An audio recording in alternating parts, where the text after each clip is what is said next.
गीता में अर्जुन को स्वयं भगवान कह रहे हैं कि उस परमेश्वर की शरण में जा, उसके लिए उन संतों के पास जा जो तत्वदर्शी हो। इसी प्रकार हजरत मोहम्मद को उनका अल्लाह कह रहा है कि कोई और पूर्ण परमात्मा है, उसको पाने के लिए उन तत्वदर्शी संत की तलाश कर। वो प्रभु कौन है, ये जानने के लिए कृपया अवश्य सुनिए जगत गुरु तत्वदर्शी संत रामपाल जी महाराज के अमृत वचन। दर्शकों, आज का समाज युवा वर्ग पर आधारित है और समाज सुधार में युवाओं की भूमिका अत्यधिक महत्वपूर्ण है। समाज की बुराइयों और गलत धारणाओं को सुलझाया जा सकता है अगर युवा अपनी भूमिका सही ढंग से निभाएं। जैसे एक परिवार का भविष्य उसकी अगली पीढ़ी पर निर्भर होता है, वैसे ही समाज का भविष्य भी युवा पीढ़ी पर है। इसके लिए जरूरी है कि आप सही विचार और परमात्मा के प्रति धारणा रखें। हर व्यक्ति अपने कर्मों का ज्ञान रखता है और यह आवश्यक है कि सही मार्ग पर चलने के लिए एक पूर्ण परमात्मा की शरण मिले। सच्चे परमात्मा की पहचान होने पर जीवन सुखमय हो जाता है और एक तत्वदर्शी संत ही इस मार्ग पर ले जा सकते हैं। इसी संदर्भ में आज हम आपको मिलवाने जा रहे हैं मालविका शर्मा जी से, जो लुधियाना पंजाब की रहने वाली हैं। मालविका जी बचपन से ही संत रामपाल जी महाराज से जुड़ी हैं। इन्होंने अपनी भक्ति साधना और जीवन में आए परिवर्तनों को साझा किया और बताया कि कैसे संत रामपाल जी महाराज ने इनके कष्टों को दूर किया। मालविका जी के अनुभव से जानते हैं कि एक सच्चे संत का होना जीवन में क्यों जरूरी है। दर्शकों, अब आप स्वयं सुनिए मालविका जी के भक्तिमय सफर की कहानी, उनकी अपनी जुबानी। जी नमस्कार। नमस्कार सर। क्या नाम है जी आपका? मालविका शर्मा। कहाँ से आए आप? लुधियाना पंजाब से। संत रामपाल जी महाराज जी से नाम दीक्षा कब लिया आपने? मैंने छोटी ही उम्र में 2004 में ही गुरुजी से नामदान ले लिया था। 2004 में? जी, मैं तब 4th स्टैंडर्ड में थी। कितनी उम्र रही होगी आपकी उस टाइम? 4th स्टैंडर्ड में मेरी 8 इयर्स। 8 साल की उम्र में ही आपने संत रामपाल जी महाराज जी से नाम दीक्षा ले ली? जी, तभी से नामदान लिया हुआ। तब से लेकर अब तक आपका अनुभव क्या रहा है संत रामपाल जी महाराज जी को लेकर के? तो आपका जो अनुभव है इस बीच में वो क्या है? देखिए, सबसे पहली बात जो हम कहते हैं बेसिक्स ऑफ स्पिरिचुअलिटी, वो हमें संत रामपाल जी महाराज जी ने ही बताए हैं। जैसे सब लोग बोलते हैं गॉड इज़ वन, और उसके बाद हमें हज़ारों नाम बता दिए भगवान के। राम जी भगवान है, कृष्ण जी भगवान है, शिव जी भगवान है, ब्रह्मा जी भगवान है। तो ये गॉड इज़ वन का तो कोई मतलब ही नहीं बना। तो परमात्मा ने हमें, संत रामपाल जी महाराज जी ने हमें ग्रंथों में से दिखा दिया, सारे ग्रंथों की, सारे रिलीजन्स की होली बुक्स उठाई परमात्मा ने, बाइबल उठाई, कुरान उठाई, गीता जी उठाई, सब में उठा के निचोड़ निकाल के दे दिया कि वो भगवान कौन है और उनका नाम क्या है। देखिए, आपने कहा कि आपकी उम्र 8 साल रही होगी जब आपने संत रामपाल जी महाराज जी से नाम दीक्षा ली। उस समय तो आपको ये समझ नहीं आया होगा कि भगवान एक है और दूसरे जो संत है वो अलग अलग बता रहे हैं, तो आप जुड़े कैसे रहे?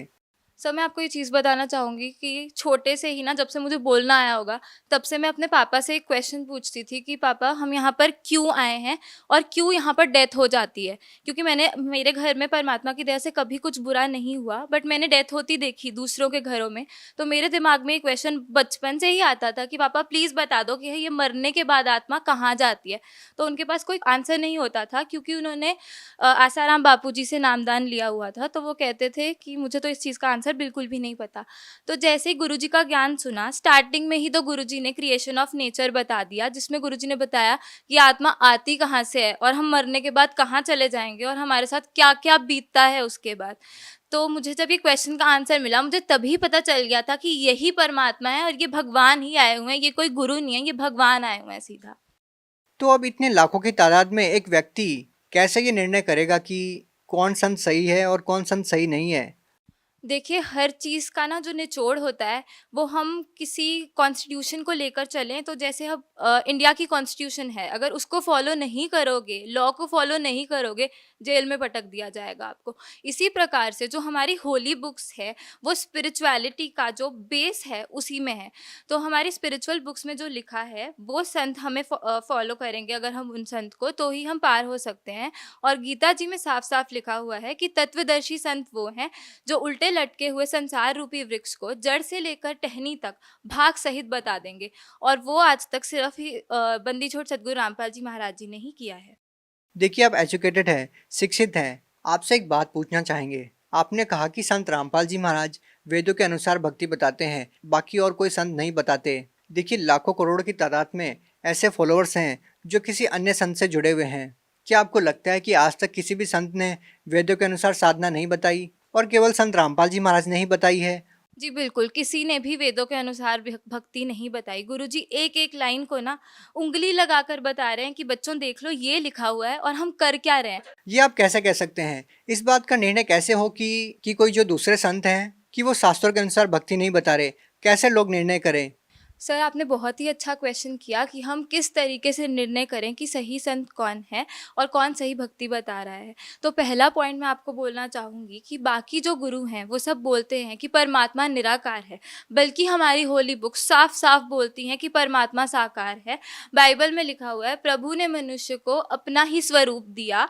तो ये फैक्ट रीइंस्टेट हो रहा है कि परमात्मा तो साकार ही है। बाइबल में एक और चीज़ लिखी हुई है, in the beginning was the word and the word was with God and the word was God। तो शब्द रूप में परमात्मा है और परमात्मा साकार ही है। तो सबसे बड़ी चीज़ तो ये है कि God is in form, God is not formless, जो कि बाकी सब संत बोलते हैं। दूसरी चीज़ जो है कि पाप कर्म कट सकते हैं कि नहीं कट सकते। जितने भी पंडितों के पास, जितने भी गुरुओं के पास आप चले जाओगे, वो पहले तो आपको पाखंडवाद बताएंगे बाकी कि ये कर लो वो कर लो। जब उससे आपको लाभ नहीं मिलेगा, लास्ट में वो बोल देते हैं पाप कर्म तो आपको काटना ही पड़ेगा, जो कि बिल्कुल भी सही नहीं है। गीता जी में साफ साफ लिखा हुआ है कि परमात्मा की शक्ति इतनी ज़्यादा है कि वो किसी भी पाप को, किसी भी लेवल का पाप हो, वो काट सकते हैं और आपकी उम्र तक एक्सटेंड हो सकती है। तो दूसरी चीज़ ये है कि पाप कर्म कट सकते हैं, ऐसा कुछ नहीं है कि पाप कर्म दंड कट नहीं सकता। तीसरी चीज़, व्रत करवाते हैं वो लोग बाकी सबसे, तो व्रत करना साफ साफ मना किया हुआ है हमारी होली बुक्स में। क्योंकि अगर व्रत करने से मुक्ति होती तो जब अकाल पड़ता है, किसी के पास कुछ भी खाने को नहीं होता, तो वो भी तो व्रत ही हुआ, तो तब इतने ज़्यादा लोग क्यों मर जाते हैं। चौथी चीज़ ये कि एक तरफ तो बाकी सब संत बोलते हैं कि गंगा जी में अगर आप डुबकी लगाओगे तो आपके पाप कर्म नष्ट हो जाएंगे, और दूसरी तरफ आप बोलते हो कि पाप कर्म दंड नष्ट नहीं होते। तो ये कॉन्ट्राडिक्टरी चीज़ें हो चुकी, और इनका सोल्यूशन सिर्फ ये है कि सही परमात्मा की भक्ति करो। एक वही वे है कि आपको सैल्वेशन अटेन हो जाएगी और इस जन्म मरण के चक्कर से हम बच पाएंगे। देखिए, इसके बाद भी सबसे बड़ा सवाल ये उठता है कि यदि हम शास्त्रों के अनुसार भक्ति कर भी लेते हैं, उसके बाद भी एक मनुष्य को, एक व्यक्ति को शारीरिक लाभ, आध्यात्मिक लाभ, भौतिक लाभ की जरूरत पड़ती है। हम आपसे ये जानना चाहेंगे कि संत रामपाल जी महाराज जी से नाम दीक्षा लेने के बाद आपको क्या लाभ मिले? तो मुझे इतने ज़्यादा लाभ मिले हैं कि अगर मैं आपको बताने चलूँ तो मैं कभी एंड कर ही नहीं सकती, क्योंकि पल पल में लाभ होते हैं। तो फर्स्ट लाभ मैं आपको बताऊँगी, सबसे बड़ा तो आध्यात्मिक लाभ भी है कि वो पाथ मिल गया जिस पे हम चलेंगे तो हमें सैल्वेशन अटेन होगा ही होगा। ये जो जन्म मरण का चक्कर है जिसमें हम युगों युगों से फंसे हुए हैं, इससे हम पार हो जाएंगे। दूसरा लाभ जो मिला वो है 2012 में मेरा बहुत ही भयंकर एक्सीडेंट हुआ था और मेरा ब्रेन भी बाहर आ गया था और मेरे फेस के 3 पार्ट्स हो चुके थे। अब वो तो मैं आपको दिखा नहीं सकती, पर ये हाथ एक प्रूफ है कि मेरा तब बहुत घटिया एक्सीडेंट हुआ था और मेरा फ्रैक्चर, मेरी पूरी हड्डी टूट चुकी थी हाथ। कौन सा हॉस्पिटल में आपने दिखाया? डीएमसी हॉस्पिटल में दिखाया था लुधियाना में, और वहाँ के जो टॉप 3 डॉक्टर्स हैं उनकी टीम ने मुझे ऑपरेट किया था। 8 आवर्स प्लस मेरी सर्जरी चली थी और 80 प्लस स्टिचेस मेरे सर पर हैं। तो गुरुजी की दया इतनी ज़्यादा हुई संत रामपाल जी महाराज जी की कि सिर्फ उसी दिन मुझे होश भी आ गया और डॉक्टर्स मुझे अभी तक मिरेकल बुलाते हैं। सर, मैं आपको एक और चीज़ बताना चाहूँगी कि 2014 में भी मैंने अपना इंटरव्यू दिया था और उसमें आपको साफ साफ दिखेगा भी कि मेरा बहुत ज़्यादा बुरा एक्सीडेंट हुआ था और यहाँ पर निशान भी तब उसमें क्लियरली दिख रहा है। और क्या लाभ मिले हैं आपको?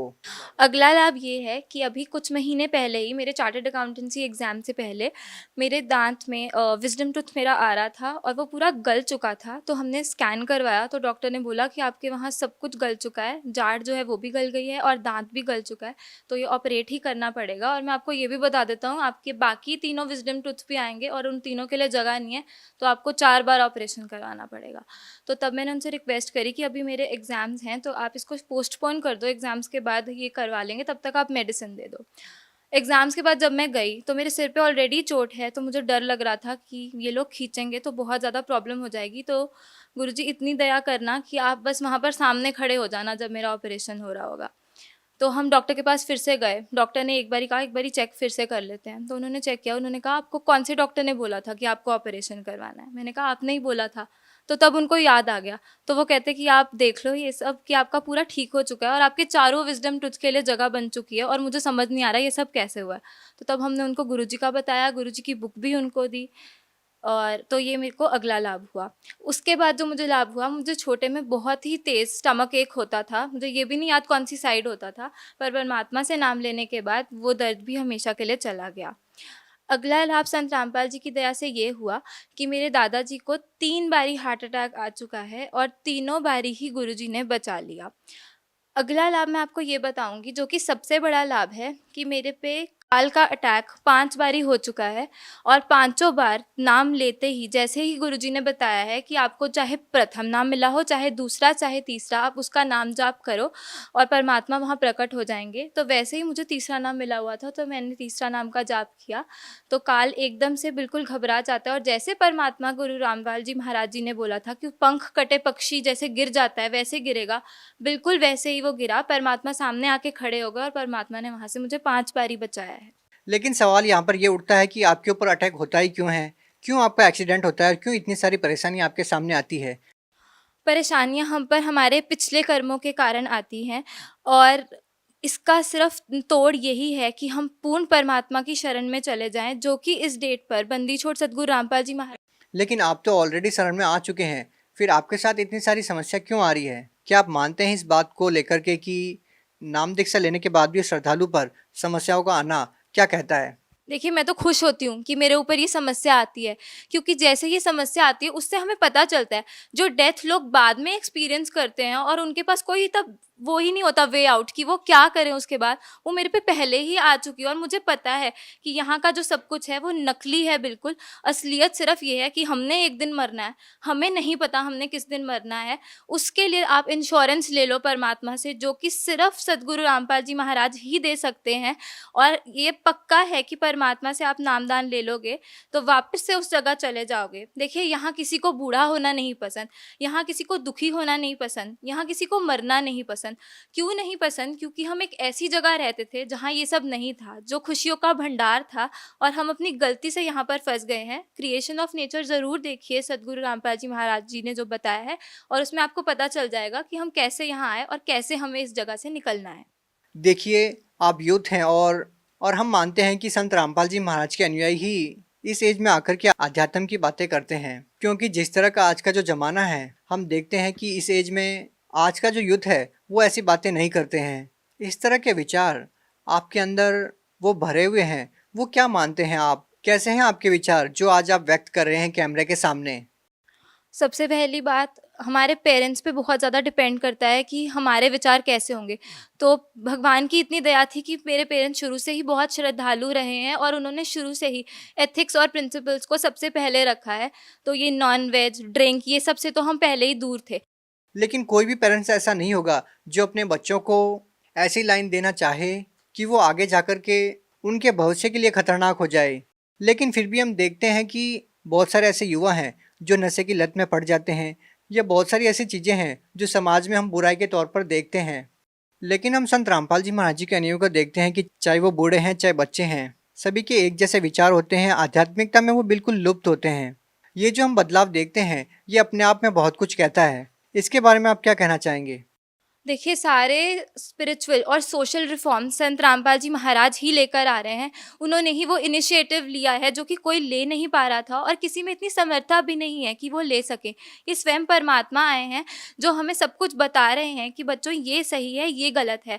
इन्होंने हमें साफ-साफ बता दिया है कि हमारी बाउंडेशंस क्या हैं। हमें पता है कि क्या सही है, क्या गलत है। हमें आगे का दिखता है जो कि लोगों को नहीं दिखता। गुरु नानक देव जी बोलते हैं, नानक दुखिया सब संसार, सुखी सोई जो नाम आधार। Only the power of true words can make you truly happy and satisfied. पर आज की जो यंग जनरेशन है, यंग जनरेशन क्या बोलूँ, बड़े भी जो हैं ऐसे नशे में फंसे हुए हैं, वो उसी को सुख मानते हैं। हमें क्वेश्चन किया जाता है कि आप ड्रिंक नहीं करते तो आप सुखी कैसे रहते हो, और असल में वो लोगों के साथ आप 1-2 दिन बात कर लीजिए, वो अपना दुख बताने लग जाते हैं, इतने दुखी होते हैं वो लोग। तो वो असल में सुखी तो है ही नहीं, और सुख सिर्फ सही भक्ति से ही मिल सकता है। मालविका जी, क्या करते हैं आप? मैं चार्टर्ड अकाउंटेंट हूँ। अच्छा, आप एक बात बताइए, जब हम संत रामपाल जी महाराज जी के अनुयायियों का इंटरव्यू लेते हैं, बहुत सारे लोग ऐसा बताते हैं कि उनको कैंसर जैसी भयानक बीमारी ठीक हुई है, उन्होंने नशा करना छोड़ दिया है। आप सीए हैं और शिक्षित भी है काफ़ी, तो क्या आप मानते हैं कि किसी संत से नाम दीक्षा लेने से, कि मंत्रों के जाप करने से कोई नशा छोड़ सकता है, या उनकी कैंसर जैसी भयानक बीमारी ठीक हो सकती है? क्योंकि आप तो शिक्षित हैं, आप जानते हैं कि मेडिकल साइंस का ज़माना है और ये बातें अपने आप में हास्यास्पद नहीं है। सर देखिए, आप सब लोगों के लिए ये हास्यास्पद ज़रूर है, क्योंकि आप लोग भक्ति से कोसों दूर है, पर हमें परमात्मा का ज्ञान मिल चुका है और हमें सब पता है आजकल। तो देखिए, साइंस जो है, जहाँ साइंस ख़त्म होती है ना, वहाँ परमात्मा का ज्ञान शुरू हो जाता है। डॉक्टर्स एक बंदे को डेड बोल रहे हैं, लास्ट स्टेज कैंसर क्योर हो रहा है, वो कैसे हो रहा है? देखिए, मिरेकल्स हमें आज तक एक वर्ड लगता था, उस पर रिस्ट्रिक्टेड था कि ये बस एक वर्ड है, ये सिर्फ सुनने को मिलेगा हमें, या ये फेरी टेल वाली मूवीज़ में ही हो सकता है। पर परमात्मा सदगुरु रामपाल जी महाराज जी ने यहाँ के वो मिरेकल वर्ड को ना प्रूव कर दिया है, और आपके सामने हम इतने प्रूफ्स खड़ा सकते हैं, लाइव प्रूफ जो बता रहे हैं कि हम मरे हुए जिंदा किए हैं।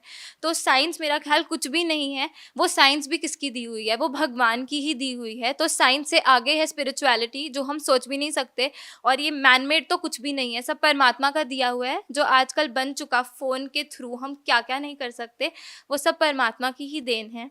आप भगत समाज को क्या संदेश देना चाहेंगे? सबसे पहले मैं आपके कैमरे के माध्यम से एक चीज़ बोलना चाहूँगी कि बंदी छोड़ सदगुरु रामपाल जी महाराज जी ने एक मुहिम छेड़ दी है। जो डाउरी ने इतनी लड़कियों को मार के जला दिया है, इतनी लड़कियों के साथ बुरा हो रहा है, वो परमात्मा ने बिल्कुल ही ख़त्म कर दिया है। सदगुरु रामपाल जी महाराज जी के जो भी शिष्य हैं, वो डाउरी फ्री मैरिजेस करते हैं।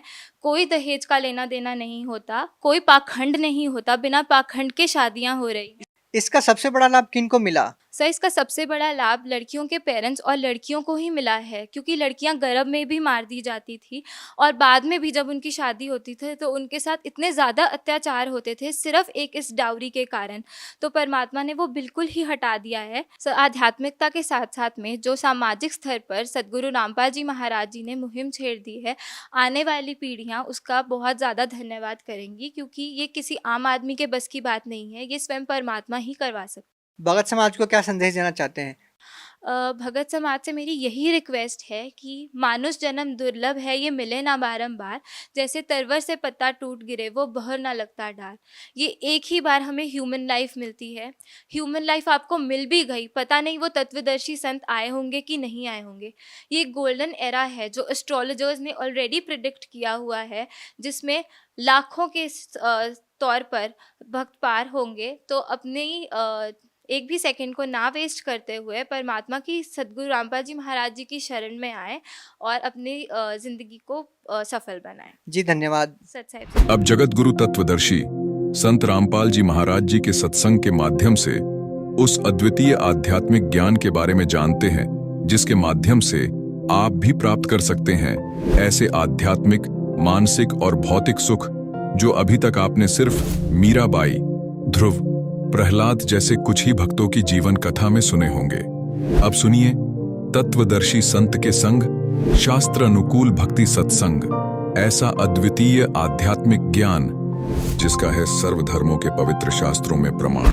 वो सचखंड गए हैं, सतलोक गए हैं, फिर उनको भगवान ने वापस छोड़ा है, तो वो पक्के गवाह भगवान के, उस सतलोक और सचखंड के। और अन्य जितने भी संत महात्मा, गुरु, धर्मगुरु पूरे विश्व के, वो परमात्मा को निराकार बताते हैं। तो उन्होंने भगवान पाया कहाँ, उन्होंने मिला कहाँ भगवान, और भगवान नहीं मिला तो वो झूठे हैं, उनको कख नहीं पता। और जिनको भगवान मिला उन्होंने परमात्मा बताया है कि वो साकार है, नर आकार है, मनुष्य दृश्य है, सशरीर है, उसका नाम कबीर है।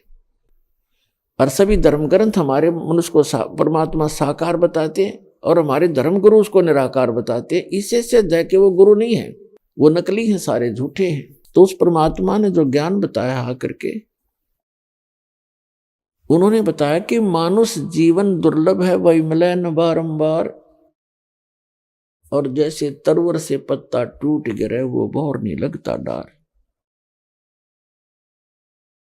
क्या बताते हैं कि जिन महापुरुषों ने परमात्मा को पाया, सतलोक देखा, वापस आए, उनमें से कौन कौन है?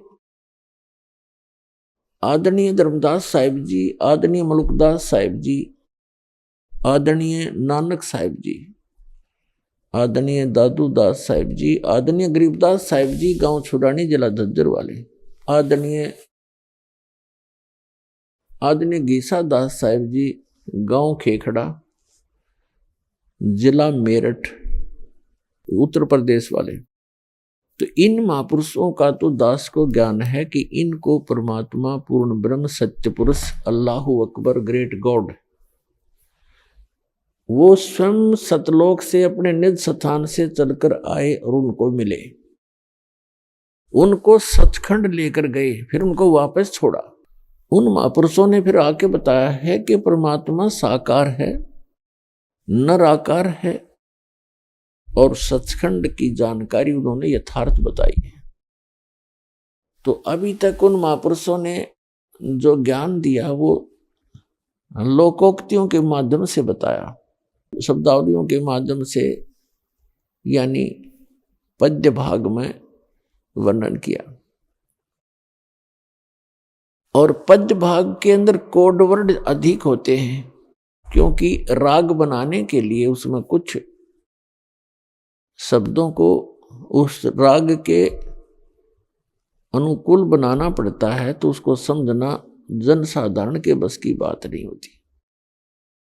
तो उन महापुरुषों का एक खास उद्देश्य था कि ये रहस्य भी बना रहे, नकली संतों को इसका ज्ञान भी ना हो, और जब परमात्मा ने जो निर्धारित समय ये बना रखा था, इसमें इस दास को भेजना था, और इस दास को अकल दे करके कबीर भगवान ने अकल दी, और उन कोड वर्डों को ठीक से जाना और समझा, और जिससे आपका कल्याण संभव है। तो वो तत्व ज्ञान कहलाता है, उसको सूक्ष्म वेद कहते हैं। उसके विषय में परमात्मा बताते हैं कि चारों युग में मेरे संत पुकारे, और कूक कहा हम हेल रे, हीरे माणक मोती बरसे ये जग चुगता ढेल रे। सत साधना रूपी, तत्व ज्ञान रूपी हम हीरे और मोती बखेर रहे हैं, और ये भोले श्रद्धालु तत्व ज्ञान से अपरिचित इस सत साधना को ठुकरा कर ये आन उपासना काल तक की साधना रूपी कंकर पत्थर इकट्ठे कर रहे हैं। चारों युग में संत पुकारे, कूक कहा हम हेल रे, हीरे माणक मोती बरसे ये जग चुगता ढेल रे। हमरा ज्ञान किने ना सुनिया, ये पर भी लेन जात है दुनिया। तो पुण्यात्माओं, परमात्मा ने आकर बताया, इन महापुरुषों को मिले, किन किन को, जैसे अभी आपको उनके नाम गिनाए, उनमें से एक हैं आदरणीय गरीबदास साहिब जी। आदरणीय गरीबदास साहिब जी को परमात्मा ने अपना विशेष रहस्य दिया, और उनके द्वारा अपनी महिमा की वाणी पुनः प्रकट करवाई यथार्थ रूप में। उन्होंने क्या बताया है कि कोट जन्म तो भरमत होगे, कुछ ना हाथ लग्या रे, और कुकर सुकर खर ब्याबो रे, कौआ हंस बगारे। क्या बताया है कि आप जी ने असंग जन्म हो गए भटकत्या ने। अब प्रसंग चला था कि पूर्ण परमात्मा की साधना से प्रत्येक प्राणी को सुख हो सकता है। पूरे विश्व के प्राणी जितने चींटी से लेकर हाथी हैं और मानव शरीर प्राप्त है, इस परमात्मा की सतभक्ति से और इस सच्चे ज्ञान के प्रचार से सर्व प्राणी मोक्ष प्राप्त कर सकते हैं।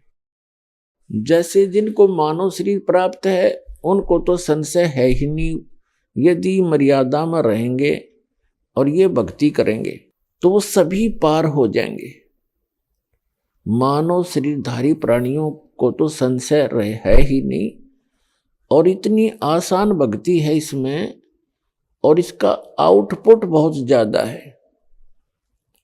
आउटपुट कैसे ज्यादा है? जो सतनाम आपको दिया जाएगा, जो आज तक रहस्य बना हुआ था, परमात्मा ने इसको छुपा के रखा था, केवल उन महापुरुषों को दिया था जिनके नाम दास ने गिनाए हैं। आदरणीय धर्मदास साहिब जी को, आदरणीय मुल्कदास साहिब जी को, आदरणीय नानक साहिब जी को, आदरणीय दादू साहिब जी को, आदरणीय गरीबदास साहिब जी, आदरणीय गीसा दास साहिब जी को, आदरणीय महर्षि रामानंद जी को।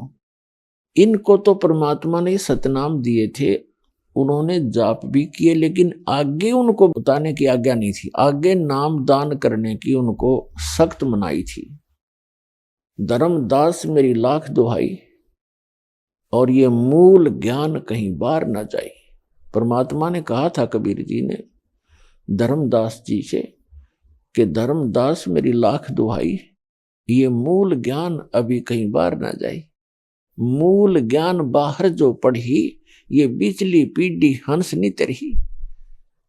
पुण्यात्माओं, आप कितने भयंकर स्थान पर रह रहे हो, जहां परमात्मा ने भी अपने आप को गुप्त रख के और यहां तक लाना होता है इस भक्ति को। नहीं तो काल चाहता है भक्ति करे नहीं, नास्तिक हो जावे। जैसे पूरा चीन नास्तिक हो गया, क्योंकि वो महात्मा बुद्ध के मानने वाले थे, और जब तक उन पुण्यकर्मियों के पूर्व जन्म के शुभ संस्कार थे और महात्मा बुद्ध के अनुयायी बन गए जो पहले वाले व्यक्ति थे, तो उनके लाभ तो हो रहा था उनके पूर्व जन्म के पुण्यों से। वो ये सोचते रहे कि वर्तमान की साधना से हमें लाभ हो रहे हैं, महात्मा बुद्ध के द्वारा बताई गई साधना से।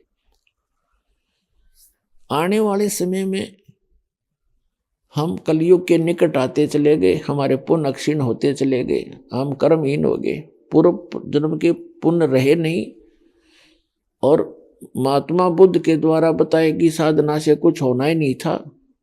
तो उसकी साधना से अन्य को कोई लाभ होना बंद हो गया, तो उन्होंने सोच लिया कि कोई भगवान नहीं, और भगवान का नामो निशान मिटवा दिया। रूस के अंदर नास्तिकता और चीन के अंदर, और चीन के अंदर विश्व की सबसे ज्यादा आबादी है।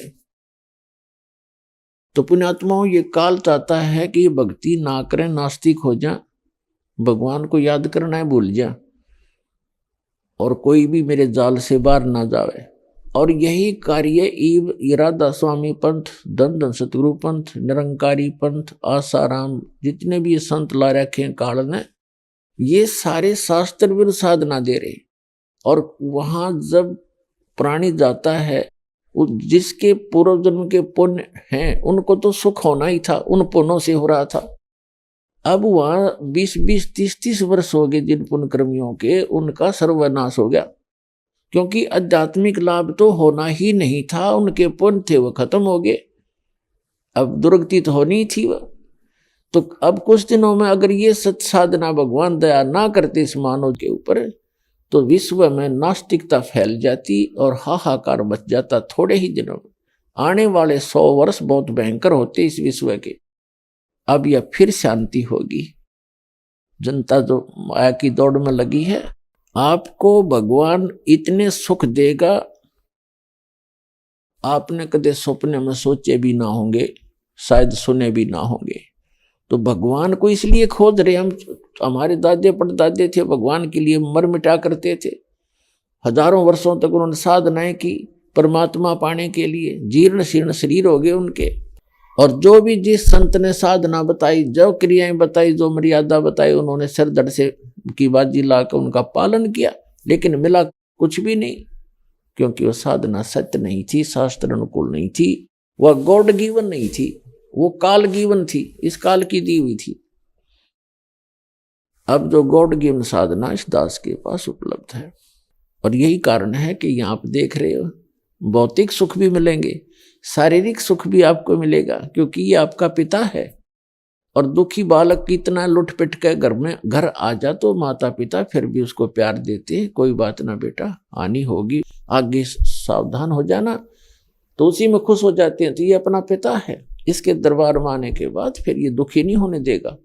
दुखी होगे तो आप मर्यादा तोड़ देने से होंगे। आपको यदि राहत नहीं मिलेगी तो मर्यादा टूट जाने से। तो मर्यादा सबसे प्रथम है भगवान की। जब लग हंसा हमरी आना और काल लगे नहीं तेरा बना। परमात्मा कहते हैं जब तक ये जीव मेरी मर्यादा में रहेगा, काल का अटैक नहीं हो सकता आपके ऊपर। तो पुण्यात्माओं, आप मर्यादा तभी रखेंगे जब आप इस ज्ञान से परिचित हो जाएंगे। तो ज्ञान से परिचित कराने के लिए सब सत्संग किया जाता है, आपको सीडी बना कर दी जाती है, पुस्तकें बना रहे हैं भक्त, आप तक पहुंचा रहे हैं। तो इस ज्ञान को समझने के बाद फिर आप ना तो इन ठगों से ठगोगे जो पग पग पर बैठे हैं, किता हाथ देखनी है, किते पितरा देखनी है, किते नकली संत नरे झूठ बोले सारे दिन बकवाद गढ़े, क्योंकि आपको ज्ञान नहीं। और दास चाहता है कि आपको ज्ञान दूं, मास्टर बना दूं आपको, ताकि इनकी ठगों की ठगाई में आप ना आए, आपका जीवन सफल हो, आपके बच्चे सुखी रहेंगे। तो प्रसंग चला था कि जिस समय हम परमात्मा की शरण ग्रहण कर लेंगे तो हमें सर्व सुख होगा। पुण्यात्माओं, एक सिकंदर लोधी नाम का मुसलमान राजा था, दिल्ली का बादशाह था। वो दिल्ली यानी भारतवर्ष का राजा था। जो दिल्ली का शासक होता था उसके अंतर्गत पूरे भारतवर्ष के छोटे मोटे जितने भी नवाब होते थे, राजा लोग होते थे, वो उसके अधीन होते थे। और उस समय भारत, पाकिस्तान, अफगानिस्तान, बलोचिस्तान, इराक, ईरान और गजनी तक, और ये सब भारत ही होता था। सिकंदर लोधी एक मुसलमान बादशाह था और उनका एक धार्मिक पीर था, गुरु था। पूरे भारतवर्ष के मुसलमानों का वो मुखिया था, शेख तकी। और एक विशेषता हो जाती है, एक कमजोरी हो जाती है मानव के अंदर, जो जरा सा कोई पोस्ट पद प्राप्त कर लेता है किसी भी क्षेत्र में, उसके अंदर अभिमान बहुत हो जाता है। चाहे वो धार्मिक व्यक्ति हो, चाहे वो किसी प्रशासनिक पद पर हो, उसमें स्वाभाविक है अहंकार हो जाता है। और अहंकार उस प्राणी को होता है जिसको अपनी औकात का पता नहीं, क्योंकि हम जीव हैं और जीव को जरा सा झटका नहीं उठा भगवान का या अपने कर्म का, और फिर भी हम फूले फिरते हैं। अहंकार जिसके अंदर होगा, अभिमान जहां होगा, वो पाप की जड़ होती है। दया धर्म का मूल है और पाप मूल अभिमान। और तुलसी दया ना छोड़ियो जब तक घट में प्राण। तो सिकंदर लोधी को एक असाध्य रोग हो गया, जलन का। जलन का रोग ऐसा होता है जैसे कभी किसी के हाथ पर गर्म पानी या चाय गिर गई हो, और उससे कितनी भयंकर पीड़ा होती है प्राणी को। हाथ जल जाता है, फफोले भी हो जाते हैं। तो जलन का रोग ऐसा ही होता है, लेकिन उसमें कहीं ऐसा चिन्ह नजर नहीं आता कि ये कोई जला हुआ है, और पूरे शरीर में ऐसी दाग लग जाती है जैसे अग्नि में हाथ दे रखा हो, शरीर अग्नि में डाल रखा हो। इतनी भयंकर पीड़ा उस राजा को होगी, क्योंकि जब तक पुण्य चलते हैं तो वो कितने पाप करे, चाहे कितनी बकवाद करे, उसको पुण्य मिलते ही रहेंगे। ये विधान है भगवान का। और जब पुण्य नाश हो जाएंगे फिर उसकी कोई नहीं चलेगी, उसकी दुर्गति शुरू होती है। अपने आत्माओं, ये तो परमात्मा की भक्ति नहीं करते कुछ प्राणी, वो तो अब बिजली गिरी है।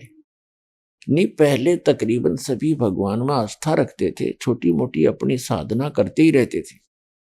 तो वो जैसे सिकंदर लोधी एक मुसलमान राजा था, और 5 वक्त की नमाज कंपलसरी होती ही है। इसकी जो मुसलमान धर्म की जो साधना है, ये कुरान शरीफ के ज्ञानदाता ने बताई है। और कुरान शरीफ यानी कुरान मजीद कहो, कुरान शरीफ कहो, इसका जो ज्ञानदाता है ये ब्रह्म है। और अज्ञानता से ये मुसलमान भाई इसको पूर्ण परमात्मा मान रहे हैं, सुप्रीम गॉड मान बैठे। तो इसने जो साधना बताई थी हजरत मोहम्मद जी को, वो कौन सी बताई थी? 5 समय की नमाज, दिन में 5 बार नमाज करनी है।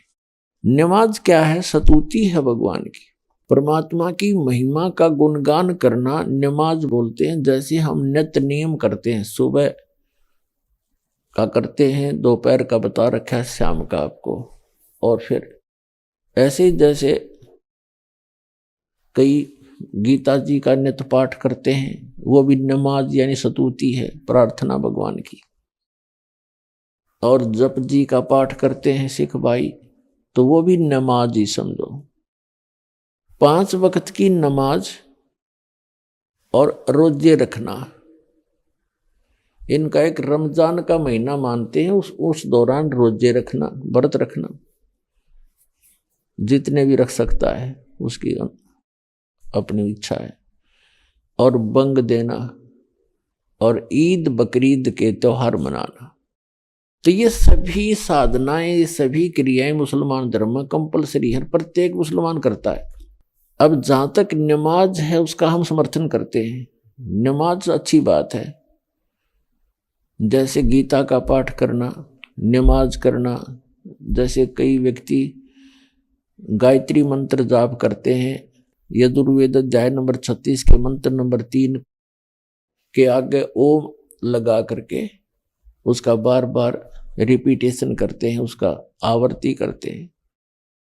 तो वो सारा स्तुति है, प्रार्थना है, नमाज है वो। तो उस नमाज से लाभ क्या होगा? ये एक धर्म यज्ञ यानी ज्ञान यज्ञ है। ज्ञान यज्ञ का फल अलग है, उससे मोक्ष नहीं होता। जैसे ग्लूकोज है, ग्लूकोज, एक रोगी व्यक्ति को ग्लूकोज लगाई जाती है, तो ग्लूकोज जो है वो रोग नाश नहीं करती, शरीर को कुछ सहारा अवश्य देती है।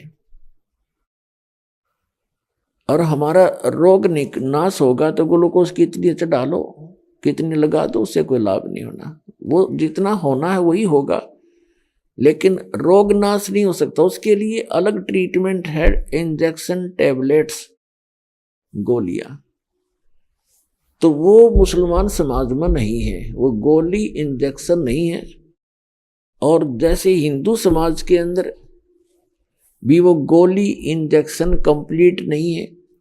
जैसे कुछ एक तो ओम नाम जपते हैं, कोई हरिंग हरिंग करता रहता है, कोई अन्य जाप करते हैं, तो वो मंत्र सही नहीं है। सही मंत्र है इस विश्व के मानव के कल्याण के लिए। कंप्लीट एक ही कोर्स है और सबको एक ही रोग है, जन्म और मृत्यु का। तो उसके लिए केवल एक कंप्लीट कोर्स है जो इस दास के पास उपलब्ध है, तो उससे आपका मोक्ष होगा। तो वो क्या करते हैं? 5 समय की नमाज कर ली और फिर रोजे रख लिए, व्रत रख लिए। रोजे माने व्रत, और बंग माने ऊंचे सुर में आवाज पुकारना परमात्मा को। तो ये सारी क्रियाएं किया करते थे, क्योंकि ये न तो पाप नाशक है ये क्रियाएं, ना ये मोक्षदायक है। क्योंकि ये किसकी बताई हुई है? ये सरपुरुष की बताई हुई है। ये गीता ज्ञान दाता भी वही है, कुरान शरीफ का ज्ञान दाता भी वही है, वेद का ज्ञान दाता भी वही है, और बाइबल का भी ज्ञान दाता वही है। बाइबल के अंदर 3 पुस्तकों का संग्रह है, होली बुक, तौरात, जबूर और इंजिल, और चौथी उनकी कुरान है। तो वो चारों कतेब और चारों वेद मिलता जुलता ज्ञान है। चारों वेदों का सारांश श्रीमद् भगवद गीता में। उन चारों किताबों में इतनी कमी है, कौन सी? तौरात, जबूर, इंजील और कुरान के अंदर, कि उसमें कोई मंत्र जाप करने का नहीं है। वो केवल नमाज पर जोर रखते हैं और कुरान शरीफ यानी अपनी अपनी इन चारों पुस्तकों को पढ़ते हैं। तो ये ज्ञान यज्ञ है। तो उस ज्ञान यज्ञ के करने से लाभ तो मिलता है, लेकिन ना तो पाप का नाश हो सकता। पाप के नाश बिना हमारा प्रारब्ध यानी जीवन किस्मत में जो दुख है वो कट नहीं सकता, और पाप कटे बिना सुख नहीं हो सकता। जैसे किसी के पैर में कांटा लगा हो और उसको ये बता दिया किसी ने कि आपके पैर में कांटा लगा है, और वो निकला नहीं, निकालने का कोई साधन नहीं है, उस व्यक्ति को कोई ये कहे कि कांटा निकल नहीं सकता और जूता पहन ले, भविष्य में कांटा नहीं लगेगा, तो क्या वो जूता पहन सकता है? कांटा लगे पैर में जूता पहना नहीं जा सकता, वो तो कांटा निकले। और कांटा निकलने के बाद उसको सलाह दी जाए, सलाह की जरूरत ही नहीं, फिर तो आप समझ जाएगा कि जूता फिर निकाल दिया, फिर ये कांटा चार है। तो जिनको कोई संग आज उनके किस्मत में दुख है, वो उनके पाप के कारण है। और पाप प्रारब्ध के अंदर लिखा हुआ, प्रारब्ध माने किस्मत में, और किस्मत में लिखे हुए को ना ब्रह्मा जी मिटा सकते, ना विष्णु जी, ना शिव जी, ना ब्रह्म सरपुरुष जिसे कहते हैं, जो गीता ज्ञान दाता, कुरान ज्ञान दाता, वेद ज्ञान दाता, और ना पर ब्रह्म, केवल पूर्ण ब्रह्म, कंप्लीट गॉड, वो अल्लाह अकबर, वो समर्थ परमात्मा, वो आपके पापों का नाश करके आपको सुख दे सकता है, आपकी किस्मत चेंज कर सकता है। मासा घटे न तिल बधे, विधना लिखे जो लेख, और सच्चा सतगुरु मेट कर ऊपर मार दे मेघ। अब सच्चा सतगुरु, क्योंकि अब सतगुरु भी नकली बहुत हो गए, इसलिए सच्चा सतगुरु बोला गरीबदास जी ने। और सतगुरु कौन होता है? विश्व में एक ही होता है। जब परमात्मा आए थे वो स्वयं अकेले ही थे और कोई सतगुरु नहीं थे, क्योंकि भगवान जब आते हैं वो सतगुरु, संत और एक अच्छे नागरिक और तत्व ज्ञाता जगत गुरु का काम वो अकेले ही करते हैं। तो यहां बताया है कि मासा घटे न तिल बढ़े, विध ना लिखे जो लेख, जो विधाता ने आपके पूर्व जन्म के पुण्य और पापों के आधार से जो आपकी किस्मत बनाकर भेज दी, उसमें से कोई कम और ज्यादा नहीं हो सकते। और कौन कर सकता है उसमें परिवर्तन? वो पूर्ण परमात्मा, समर्थ, वो कबीर गॉड, गॉड कबीर, वो अल्लाह अकबर, वो कंप्लीट परमात्मा, पूर्ण ब्रह्म, वो कर सकता है। और उसने उसका करने का तरीका बता रखा है। तो कहने का भाव ये है कि कंप्लीट जो पूजा की विधि इस दास के पास है। जैसे अज्ञान इसी को कहते हैं, जैसे ये सतलोक सचखंड की महिमा बताने वाले जितने भी संत पंथ ग्रंथ बने हुए हैं, इनके अपने ग्रंथ, वो क्या वो कहाँ धोखा खा गए, कहाँ मार खा ली उन्हें।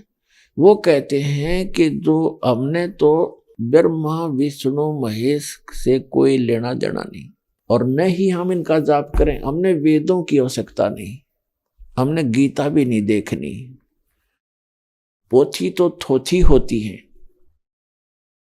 पुण्यात्माओं, ये अज्ञानता का एक हिस्सा है, तत्वज्ञानहीनता का एक पार्ट है, हिस्सा है, भाग है। जब तक हम इस पूरे अध्यात्म ज्ञान को नहीं समझते। गीता एक अनमोल ग्रंथ है पुण्यात्माओं। इस जैसे दास ने बताया है कि ये जो वेदों का ज्ञानदाता भी सरपुरुष है और गीता जी का भी ज्ञानदाता यही है। इसने श्री कृष्ण में प्रवेश करके बोला, और बाइबल का ज्ञानदाता भी यही है, कुरान शरीफ का ज्ञानदाता भी है। अब इस कारण क्या है कि इसने जो वेदों में ज्ञान दिया, फिर गीता जी में दिया, ये सबसे पहले का ज्ञान है। उसके बाद उसने अन्य दूसरों में उसको रिपीट नहीं किया बार बार। जो अन्य ज्ञान उसने दिया बाइबल के अंदर, कुरान शरीफ के अंदर, उन चारों किताबों में, तो वो बार बार वो ज्ञान नहीं दिया जो पहले वो दे चुका था। फिर उसने समय अनुसार जहां पर जो प्राणी रहते थे उनको वहां जीवित रखने के लिए, अपने खाने के लिए, वो खुद खाता है हमारे को, ये शरीर यहाँ रह जाता है। सारे जीवन में जो भी हम अटपट करते हैं, जो भी खट्टे मीठे पदार्थ खाते हैं या नशा करते हैं, वो हमारा सूक्ष्म शरीर के अंदर एक और शरीर है, उसके अंदर लिप्त हो जाते हैं। आप देखते हो पूरे विश्व में हुक्का, शराब, तम्बाकू और भूकी, क्या क्या डग्गा खाने लग गया प्राणी। ये खाने की चीज है। ज्यादा पैसे हैं, काजू खा ले, किशमिश खा ले, सेब संतरे खा ले, खीर बना ले, हलवा बना ले, उधर रुचि ना जाती कबाड़ खाने को और ये बकवाद करने को क्यों जाती है? क्योंकि इसका प्रेशर है, ये मन इसका दूत है, एजेंट है, ये बकवाद खोज लेगा 1 मिनट में। बताओ हुक्का बनाया तो किस तरह इसके बना के इसके सारा सिस्टम, फिर हुक्का चलम और तम्बाकू, ये बकवाद क्यों करी? क्योंकि इसने करवाई। और ये ज्यादा जितना प्राणी गलत काम करेगा, गलत आहार करेगा, इसका टेस्ट बनता है। तो ये जैसे इन अन्य पुस्तकों के अंदर पुराण है और अन्य कुरान है, बाइबल है, के अंदर 2-3 पुस्तकें, तौरात, जबूर और इंजील वगैरह, इनमें मांस खाने का भी इसने प्रावधान कर दिया। क्यों? इसने तो इनको जीवित रखना है, किसी तरह रहो, पाप करो चाहे कुछ करो, तेरा आहार बना रहे। और जिसमें वेद और गीता बोली गई थी उस समय पूरी पृथ्वी पर फलदार वृक्ष थे। ये सामक आपने देखा होगा, सामक एक घास होता है। अभी आपने सुने जगत गुरु तत्वदर्शी संत रामपाल जी महाराज के मंगलमय सत्संग प्रवचन। आइए अब सुनते हैं उन भक्तों के अनुभव जिन्होंने संत रामपाल जी महाराज के प्रमाणित ज्ञान से प्रभावित होकर नाम दीक्षा लेकर अनेकों लाभ प्राप्त किए। दर्शकों, कैंसर की मार और कर्जे का भार दोनों विकट समस्याएं हैं, और जब दोनों एक साथ आ जाएं, तब व्यक्ति के लिए परमेश्वर का सहारा ही शेष रह जाता है। वर्तमान समय में तो ये कहानी बहुत से परिवारों की है। अजय कुमार जी भी उनमें से एक थे। ये नजफगढ़ दिल्ली के निवासी हैं। पहले ये शंकर जी की पूजा करते थे और उन्हें सर्वश्रेष्ठ मानते थे। इसी साधना को करते करते इन्हें कोई लाभ नहीं मिला अथवा 6 लाख का कर्जा हो गया। पिताजी नशा करते थे, जिसके कारण वे कैंसर जैसे भयंकर रोग से ग्रस्त हो गए। पर फिर सन 2013 बना इनका जीवन परिवर्तन कर देने वाला वर्ष, जब इन्हें मिली तत्वदर्शी संत रामपाल जी महाराज द्वारा लिखित पुस्तक, जिसे ये अपने पिताजी को पढ़कर सुनाने लगे। और कुछ वक्त पश्चात दोनों ने संत रामपाल जी महाराज से नाम दीक्षा ले ली। उसके बाद तो इनका जीवन खुशहाल हो गया, इनका कर्जा भी उतर गया, और सबसे बड़ा लाभ अजय जी के पिताजी का लाइलाज रोग कैंसर भी ठीक हुआ। सतभक्ति करने से इन्हें आर्थिक धन लाभ का सुख भी प्राप्त हुआ है। और सबसे बड़ी बात, अजय जी को काल के दूत लेने आ गए थे, परंतु संत रामपाल जी महाराज जी ने काल के दूतों से भी इनकी रक्षा की और इन्हें भक्ति करने का संकेत किया। अब सुनिए अजय जी का चमत्कार भरा साक्षात्कार। नमस्कार जी। नमस्कार सर। क्या नाम है जी आपका? अजय कुमार। कहाँ के रहने वाले हैं आप? दिल्ली नजफगढ़ से। संत रामपाल जी महाराज से नाम दीक्षा आपने कब ली? मैंने संत रामपाल जी महाराज से दीक्षा 20 अक्टूबर 2013 को ली। संत रामपाल जी महाराज से नाम दीक्षा लेने से पहले आप क्या भक्ति साधनाएं करते थे? हम ब्रह्मा विष्णु महेश सबकी पूजा करते थे और इनमें से सर्वश्रेष्ठ शंकर जी को मानते थे। इनकी भक्ति करते करते यानी हमारे पापा के ऊपर 6-7 लाख का कर्ज हो गया था। हम 10-10 रुपए के लिए तरसते थे उनकी भक्ति करते करते। फिर संत रामपाल जी महाराज की शरण में आप कैसे आए? हमारे यहाँ पे एक अंकल रहते थे, राकेश दास, और उन्होंने मेरे पापा को बताया कि संत रामपाल जी महाराज की शरण में चले जाओ, आपकी सभी परेशानियाँ दूर हो जाएंगी। तो मेरे पापा को ज्ञान गंगा दी पुस्तक, तो मैं एक एक अक्षर पढ़ पढ़ के पापा को सुनाया करता। तो पापा बोले कि ना, इन गुरुजी की शरण में जाना चाहिए। तो मैंने कहा ठीक है चले जाओ, मैं भी चलूँगा। तो आए हम सतलोक आश्रम बरबाला में आए। पहले हम भक्तों से बोले कि ना हमें बाबा जी से मिलना है, गुरु जी को बोले कि बाबा जी से मिलना। तो वो भगत साहब बोले कि बाबा जी नहीं बोलते, संत रामपाल जी महाराज हैं, उनसे। हमने कहा हाँ गलती हो गई, तो उनसे मिलना। तो पहले बोले कि नाम दीक्षा लो, जब जाके मिलो। तो हमने कहा कि हमें हमारी आर्थिक स्थिति बहुत ख़राब है। तो वो भगत जी बोले कि ना पहले नाम दीक्षा ले लो, संत रामपाल जी महाराज सभी परेशानियां दूर करेंगे। तो हमने नाम दीक्षा ली, मेरे पापा ने नाम दीक्षा ली, 20 फरवरी 2013 को नाम दीक्षा ली। सर, आपने संत रामपाल जी महाराज से नाम दीक्षा ली, तो जिस परेशानियों के लिए आप गए थे, आप पे इतना कर्जा था, आपके पापा पे इतना कर्जा था, तो क्या वो परेशानी आपकी दूर हुई? हाँ जी, संत रामपाल जी महाराज जी के शरण में आने से हमें बहुत सारे लाभ हुए।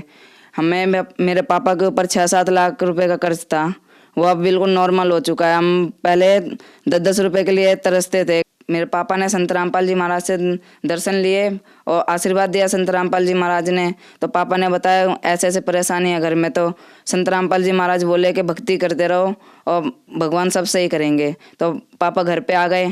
फिर धीरे धीरे भक्ति करते करते मेरे को नाम दिलाया पापा ने। 6-7 महीने हो गए मैंने नाम लिया, और फिर धीरे धीरे भक्ति करते करते मैंने और पापा ने ही नाम ले रखा था। घर पे किसी ने नाम नहीं ले रखा था, तो सब विरोध करते थे। तो मैं भक्ति करता रहता था। तो गुरु जी की दया से अब हमारी आर्थिक स्थिति बहुत सुधार आ चुका है। मेरे पापा गुटखा खाने लगे, नशा करने लगे, बीड़ी, यानी मेरे पापा 3-4 बंडल ऐसे पी जाते थे दिन के। गुटखे काफ़ी खा जाते, 50-60 रोज के खा जाते। तो गुटखा खाते खाते मेरे पापा को इस गाल में थोड़ी प्रॉब्लम हुई। प्रॉब्लम होने के बाद पापा ने जब चेकअप कराया तो डॉक्टर ने कहा कि कैंसर हो गया है। मेरे पापा से बोले डॉक्टर कि कैंसर हो गया है, अगर इसका इलाज नहीं कराया तो अब ख़त्म हो सकते हो। पापा ने बोला कि ना भगवान जो करेगा सही करेगा, हमारे पास इतने पैसे नहीं है। फिर संत रामपाल जी महाराज जी की शरण में जाने से मेरे पापा का कैंसर पूर्ण रूप से बिना किसी दवाई के व बिना किसी ऑपरेशन के मेरे पापा का कैंसर संत रामपाल जी महाराज जी की दया से ठीक हो गया। एक लाभ ये हुआ कि मैं दिल्ली में मुंडका में सतलोक आश्रम में संत रामपाल जी महाराज जी का, मैं वहाँ पे जा रहा था नजफगढ़ से। तो नजफगढ़ में नांगलो स्टैंड है, नांगलो स्टैंड में मैं झूमते हुए जा रहा था, आराम से मगन हो गए। तो वहाँ से पीछे से एकदम से बस आई, बस ने मेरे को इस वाले हाथ में टक्कर मारी। मेरे को बिल्कुल भी एहसास नहीं हुआ कि मेरे को टक्कर लग गया। गुरु जी की दया से, संत रामपाल जी महाराज जी की दया से मुझे बिल्कुल भी एहसास नहीं हुआ। मैं थोड़ा सा इधर तो हुआ, पर मुझे ऐसा नहीं लगा कि मुझे बस ने टक्कर मारी है। संत रामपाल जी महाराज जी ने मुझे बचाया। और एक बार मुझे काल लेने आ गया था, ज्योति निरंजन सेवा में था, सो रहा था।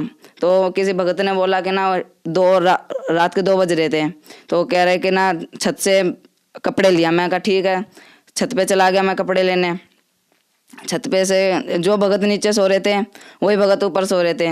मैं चंबित रह गया कि जो भगत नीचे सो रहे हैं वही भगत ऊपर कैसे सो रहे हैं। तो मैंने भगत जी से बोला, सच्चा है भगत जी नीचे आ जाओ। तो वो भगत जी मेरे को धमकाने लग गया कि तेरे को मार देंगे, काट देंगे, पीट देंगे और तेरे को यहाँ से लेके जाएंगे हम तेरे को। मैं डरने लग गया। मैंने कहा भगत तो ऐसे बोलते नहीं है संत रामपाल जी महाराज जी के। तो मैंने कहा कोई नहीं, सोते रहो आप। मैं कपड़े लिए और जैसे गेट के अंदर आया, गेट बंद करने लगा तो एक मोटा सा आदमी था, काला, बहुत लंबा, यानी बहुत भयानक था। तो वो लेने आ गया, कह रहा चल तेरा टाइम पूरा हो गया। मैं रोने लग गया। मैंने कहा कौन सा टाइम? कह रहे तूने इतने तेरे को जीना था। मैंने कहा, मैं रोने लग गया। फिर मैं अपना प्रथम मंत्र जो संत रामपाल जी महाराज जी की दया से मिला था और जो सतनाम, मैं दोनों करने लग गया। जैसे प्रथम मंत्र करा तो उसमें कुछ असर नहीं हुआ। मैंने सतनाम जैसे ही किया तो वैसे ही उसने हाथ छोड़ दिया और दूर भाग गया। तो मैं रो रहा था। तो मैंने अपने संत रामपाल जी महाराज जी को याद किया। मैंने कहा गुरु जी अब आप ही आके बचाओ। संत रामपाल जी महाराज तुरंत प्रकट होते हैं। संत रामपाल जी महाराज जी मुझे देखते हैं और बोलते हैं क्या हो गया बेटा? मैंने कहा गुरु जी देखना परेशान कर रहे हैं। तो गुरु जी बोलते हैं कि ना अपने पास बुलाते हैं, कह रहे रो मत यहाँ पे। अब मैं आ गया हूँ ना तो गुरु जी मैं रोना चुप हो जाता हूँ। ज्योति निरंजन के यमदूत थे जो मुझे लेने आए थे, संत रामपाल जी महाराज को देखते ही घुटने पर टिक गए और जैसे ही नीचे सर झुका लिया संत रामपाल जी महाराज जी को देख के, तो संत रामपाल जी महाराज जी ने बोला, इसको परेशान क्यों कर रहे हो, ये कबीर परमात्मा का बच्चा है, तुम इसको परेशान क्यों कर रहे हो। तो वो बोलने लगे कि ना गुरुजी गलती हो गई, परमात्मा गलती हो गई। तो गुरुजी बोले ऐसे थोड़ी ना गलती हो जाती है। तो गुरुजी ने 2-2 थप्पड़ लगाए उन्हें, और वो जैसे 2-2 थप्पड़ लगते गए ना, वैसे वो आगे बढ़ते गए, जैसे लाइन से जैसे कोई आशीर्वाद लेता है वो चले जाते हैं। तो 2-2 थप्पड़ लगते गए और आगे बढ़ते गए। तो माफ़ी मांगते गए, गुरुजी अब से नहीं होगा, आपके किसी भगत के पास नहीं आएंगे। तो गुरुजी बोले अब से आ भी मत जाना, नहीं तो तुम्हें लोक निकाला दे दूंगा। तो बोले कि ठीक है। फिर संत रामपाल जी महाराज जी बोले, बेटा ऐसी चीज़ों में घबराते नहीं है, अच्छी तरह भक्ति कर।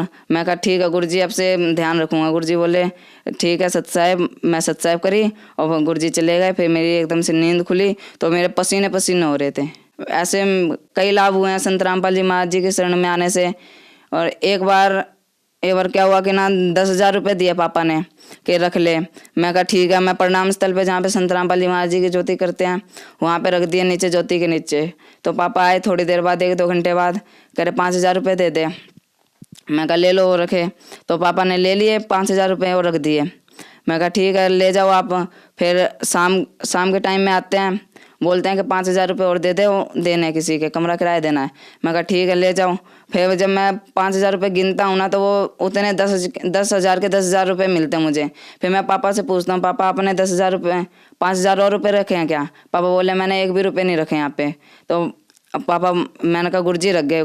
पापा बोले हाँ भगवान तो कुछ भी कर सकता है। फिर उनसे खर्चा चल गया। और जैसे कि हमारी आर्थिक स्थिति बहुत ज़्यादा ख़राब थी, तो जब मुंडका आश्रम जाना होता था मुझे, तो मैं रोता था। मेरे पे 15 रुपये भी नहीं होते थे। मैं रोता था कि संत रामपाल जी महाराज इतनी बड़ी क्या गलती कर दी कि दाता आपके आश्रम में आने के लिए पैसे नहीं मेरे पास। तो मैं रोने लगता था रात में। जैसे संडे का सत्संग होता था, मैं शनिवार को रोता था। तो गुरुजी पैसे दे दो मुझे, मेरे को आना है आश्रम में। तो गुरुजी मैं रोते रोते सो जाता था। तो सुबह उठ के जैसे ही देखता मेरे बैग में 100 रुपये, 200 रुपये, 50 रुपये, जितना मेरे को चाहिए होता था उतना मेरे को मेरे बैग में मिल जाया करता। और संत रामपाल जी महाराज जी की इतनी दया होती थी कि बहुत ज़्यादा हद तक लाभ दिया संत रामपाल जी महाराज जी ने। एक लाभ और हुआ संत रामपाल जी महाराज जी के शरण में आने से। मेरे पापा राजमिस्त्री हैं, चिनाई का काम करते हैं। वो काम कर रहे थे खेड़ा डाबर में, नजफगढ़ में खेड़ा डाबर में काम कर रहे थे। तो पापा चिनाई कर रहे थे। तो पता नहीं क्या हुआ, पापा नीचे थे, दीवार के 12 फुट की दीवार थी। पापा नीचे काम कर रहे थे, वो एकदम से क्या होता अचानक वो दीवार गिर जाती पापा के ऊपर। अब वो जितने भी मकान मालिक होते हैं और मिस्त्री होते हैं सब डर जाते हैं कि अब ये तो ख़त्म हो गया। तो पापा थोड़ी सी ईंट उठाते हैं, मकान मालिक उठाते हैं थोड़ी सी ईंट के, जल्दी जल्दी निकाल लो इसको, ये ख़त्म हो गया अब। तो जैसे थोड़ी सी ईंट ऊपर से उठाते हैं तो पापा अपने आप खड़े हो जाते हैं। तो मालिक देखते हैं कि कुछ भी नहीं हुआ इसको, तो हाथ पैर चेक करते हैं उस पापा के, और बनियान खोल के देखते हैं कि कुछ भी खरोच नहीं आती। तो पापा बोलते हैं मैं संत रामपाल जी महाराज का शिष्य हूँ, पूर्ण परमात्मा का बच्चा हूँ, मेरे को कुछ नहीं हो सकता जब तक मेरा गुरुजी मेरे साथ है। ऐसे मेरे पापा को गुरुजी ने कई बार बचाया। अब हम संत रामपाल जी महाराज जी के शरण में आने से आर्थिक, शारीरिक और मानसिक रूप से सुखी हैं। अजय जी, जैसा कि आपने बताया कि आपने संत रामपाल जी महाराज से नाम दीक्षा ली, उसके बाद आपके घर में सुखों का भंडार आ गया, आपके पापा की कैंसर की बीमारी ठीक हुई, आपकी आर्थिक स्थिति ठीक हुई। तो जो लोग आज कैंसर की बीमारी से ग्रस्त हैं उन लोगों के लिए आप क्या संदेश देना चाहते हैं? इस संदेश तो क्या, मैं प्रार्थना ही करना चाहता हूँ जो लोग कैंसर की बीमारी से ग्रस्त हैं, जिनके घर पे हमारे जैसी स्थिति है अभी भी, वो संत रामपाल जी महाराज जी की शरण में आए और अपना कल्याण करें। अजय जी, संत रामपाल जी महाराज से नाम दीक्षा कैसे ली जा सकती है? संत रामपाल जी महाराज जी से दीक्षा आप ऐसे ले सकते हैं, जैसे जिस भी चैनल पे आप संत रामपाल जी महाराज जी का सत्संग प्रवचन सुन रहे हैं उसके नीचे एक पट्टी चलती है, उसमें मोबाइल नंबर आते हैं, आप उन पे कांटेक्ट करके आपके जो पास में होगा नामदान स्थल, आपको उस नामदान स्थल का नंबर दे दिया जाएगा और अपना नामदान लेकर भक्ति कर सकते हैं संत रामपाल जी महाराज से। धन्यवाद सर। धन्यवाद।